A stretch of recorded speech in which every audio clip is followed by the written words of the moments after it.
嚟到一條魚嘅講學，我係 AD，呢度最主要想同大家講關於修行上邊嘅小知識，俾大家知道各方面嘅嘢，咁等大家咧就喺修行路上咧唔會被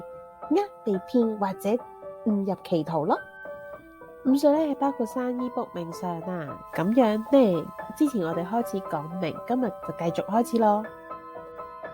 咁上次我有講過啦，呢一刻你做嘅所有嘢同決定，其實會影響到10年後嘅你啦，同埋好多世嘅你啦。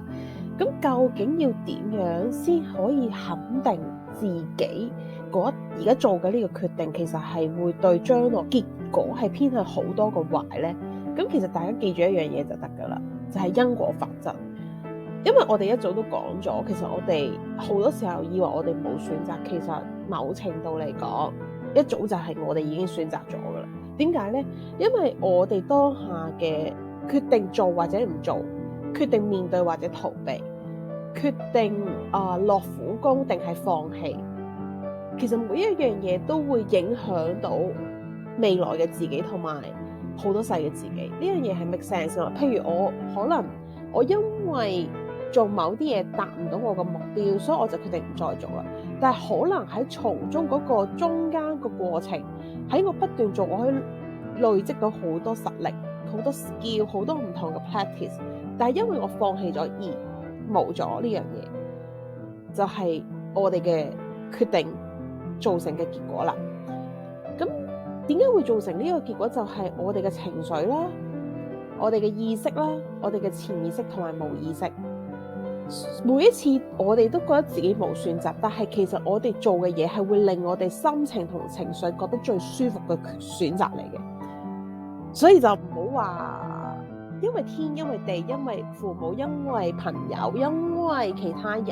而影響到自己。你要最記住就係好多嘢其實係我哋自己造成呢個緣故，所以我哋無論係睇乜嘢，我哋都會同大家講，唔好諗住一步到位。就算你係修緣啦、修行自己啦，想令到自己更加好，或者令到自己得到更加多嘅grab 到更加多嘅嘢啦，其實某程度嚟講，中間嘅過程係唔少得嘅。如果中間嘅過程少咗一啲嘢，佢當中係一定有問題，而呢一個問題可能喺你累世之後，嗰個球就越滾越大，就去到一個根本係處理唔到或者係扭轉唔到嘅狀況㗎啦。大家可能呢個時候就覺得我講緊廢話，事實上我的確講緊係廢話，因為好正常，我哋種桔就得桔，我哋唔會種桔就得西瓜㗎嘛，係咪先？所以任何時候都係我得到幾多嘢，可能 even 我哋呢一世過得唔係咁好，但係如果我哋只係着眼於唔好嘅地方，咁我哋只有唔好嘅啫。所以應該係着眼於我哋每一個過程中嘅辛酸同埋結果得到嘅嘢，對你嘅人生影響咗幾多？點解要同你哋講呢樣嘢？就係因為如果你算命同埋睇命或者學命，你都係離唔開因果法則呢樣嘢。因為我哋嘅潛意識、我哋嘅情緒、我哋嘅意識、我哋嘅行動力，某程度嚟講喺個盤度其實係完完全全睇到嘅。包括我哋嘅性能力，其實個性能力強大與否咧，個盤都好清晰咁話俾我哋聽。所以其實你身體好多 details， 其實每一個細節個盤都會話俾你聽，走唔甩嘅。咁大家可能覺得咁你講到咁勁，咁識睇命嘅人一定係好厲害、好把炮，好多嘢都會走得好啊？梗係唔係啦！就算你識睇，你唔會日日望住個盤去過你嘅人生噶嘛？你咁樣就已經係走火入魔，唔正常噶。所以基本上同埋算命嘅人都唔太推薦自己睇自己嘅命盤嘅。呢個就基本上係學到一定嘅程度，大家都心知肚明噶啦個原因。咁所以就係同埋，就算係知道，我覺得我都唔會特登去依足嗰個命盤嘅或者係算命師嘅建議去做咯。呢個我自己衰格嘅，即係因為我會覺得我自己有自己嘅諗法噶嘛。就算 even 係，不過嗰個算命師你有同我講過嘅，就係我同你講，你呢樣嘢做唔到，你都唔會理我啦，因為你唔想做，你都係會做。冇錯，我就係咁嘅人嚟嘅。如果你問我咧，其實大家最主要係做啲咩咧？睇命就係未雨綢繆嘅啫。即係譬如我中年運，我可能財政會出問題，我可能係朋友上會有一啲